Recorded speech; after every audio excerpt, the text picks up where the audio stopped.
오늘의 하루 독서, 창조적인 아이디어를 찾아라 세 번째 시간, 나의 경제의 예틀을 깨고. 안녕하세요. 오늘의 하루 독서, 창조적인 아이디어를 찾아라 세 번째 시간입니다. 첫 번째 시간에 주제를 알아봤고요. 그리고 어제 함께 내용을 읽어봤습니다. 우리 첫 시간에는 기업가 정신에 대해서 좀 살펴봤죠. 그리고 두 번째는 창조적 파괴, 그리고 혁신을 이뤘던 네 가지의 기업에 대한 글을 읽었습니다. 그렇다면 오늘은요, 그 글을 얼마나 잘 이해했는지 내용을 살펴보도록 하겠습니다. 바로 내용 살펴보기입니다. 오늘의 활동은요, 세 가지입니다. 첫 번째는 어제 읽었던 글, 그 중에서 기억에 남는 내용에 대해 좀 알아보고요. 두 번째는 나의 생각을 좀 써보는 시간 가질게요. 그리고 세 번째는요, 혁신에 대해서 조금 더 알아보도록 하겠습니다. 활동 1. 기억에 남는 내용은 혁신을 이루었던 기업들이 있었죠. 어떤 기업들이 있었죠? 첫 번째는 아마존이었습니다. 인터넷 서점으로 시작했던 제프 베조스라는 사람이 창립했고요. 처음에 금융회사를 다녔던 사람이에요. 하지만 인터넷 보급률이 급격히 많아지는 걸 보고요. 인터넷으로 책 거래를 생각했고 1994년에 아마존을 창업했습니다. 이게요. 전자상거래의 시작이 됐고요. 지금 현재는요. 인터넷 서점, 음반, DVD를 넘어서 다른 물건까지도 판매하는 큰 회사가 되었습니다. 두 번째 회사는 포드사였어요. 생산 방법 혁신을 이뤘던 포드사인데 헨리 포드라는 사람이 창업했고요. 컨베이어 시스템을 도입한 회사였습니다. 그래서 지금 우리나라 자동차 회사도요. 이 컨베이어 시스템을 가지고 운영되고 있어요.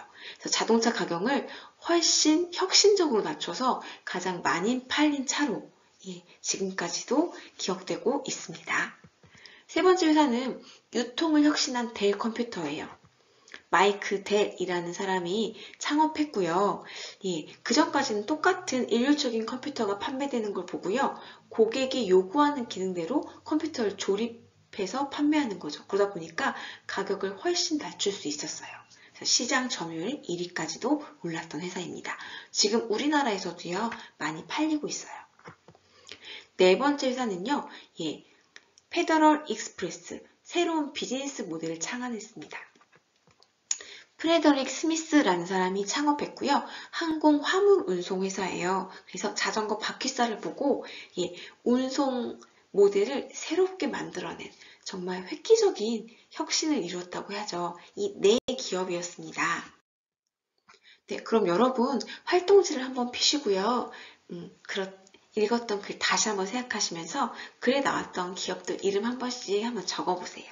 한글로 적어보셔도 됩니다. 두 번째 활동은요, 이제 이 네 개의 회사에 대한 여러분의 생각을 써보는 활동입니다. 여러분, 어제 글 듣고 읽으면서 어떤 기업의 이야기가 가장 기억에 남았나요? 그 기업이 가장 기억에 남았다면 왜 그 기업의 이야기가 가장 기억에 남았을까요? 그 이유도 한번 써보시기 바랍니다. 그 기업에서 이루어졌던 혁신적인 방법 중에서 어떤 게 가장 기억에 남았는지도 생각하시면서 한번 정리하시면서 글을 써보면 좋을 것 같습니다. 혹시 필요하다면 그 부분만 다시 읽어보고 쓰셔도 좋습니다. 활동 3은요, 이제 혁신에 대해서 조금 더 알아보는 시간이에요. 지금까지 기업가의 역할, 그리고 혁신에 대해서, 그리고 혁신을 이루었던 기업들에 대해서 알아봤는데, 혁신 하면 함께 떠오르는 낱말이 하나 있습니다. 바로 고통입니다. 네, 혁신에게는 고통이 따른다는 거죠. 이를 조금 비유적으로 조금 쉽게 설명해 드리자면, 혹시 이 새 아시나요? 이 새 이름은요, 솔개입니다.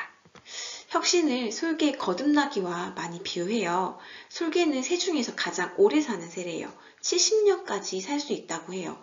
근데 보통은 40년이 지나면 발톱이 뭉텅해지고 날개에 기름이 끼어서 더 이상 사냥을 할 수가 없게 된대요. 그때 솔개는요, 선택을 해야 된대요. 그대로 죽든지 아니면 뼈를 깎는 혁신으로 거듭나든지. 네, 웅통해진 자신의 부리를 바위에 갈아서 아예 뽑아버린대요. 그러면 새 부리가 돋아나고 기름기가 끼어서 날지 못하는 날개를 이 새로 돋아난 부리로 다시 뽑는데요. 그러면 날개 또한 다시 돋아난대요. 이렇게 새 부리와 새 날개가 돋아나면 이제 솔개는 30년을 더 살 수 있어서 70년까지 살 수 있다고 합니다. 그래서 이 솔개 거듭나기를 보고요. 혁신과 비유하는 사람이 많습니다. 다시 말하면 혁신은요. 쉽게 이루어지는 건 아니에요. 사실 이 솔개가 부리를 뽑고 날개를 뽑는 것처럼 고통이 분명히 따른다는 거겠죠. 네, 오늘의 미션입니다. 활동지 마치셨으면 어떤 내용이 가장 기억에 남았는지도 써보시고 이유는 무엇인지도 써보셨다면 그 활동지 사진으로 찍어서 미스바 서밋학교 밴드에 올려주세요. 그 내용들 한번 함께 공유해 보도록 하겠습니다. 복음으로 정말 솔개처럼 나의 틀을 깰 귀한 랩런트들 우리 내일 다시 만나요.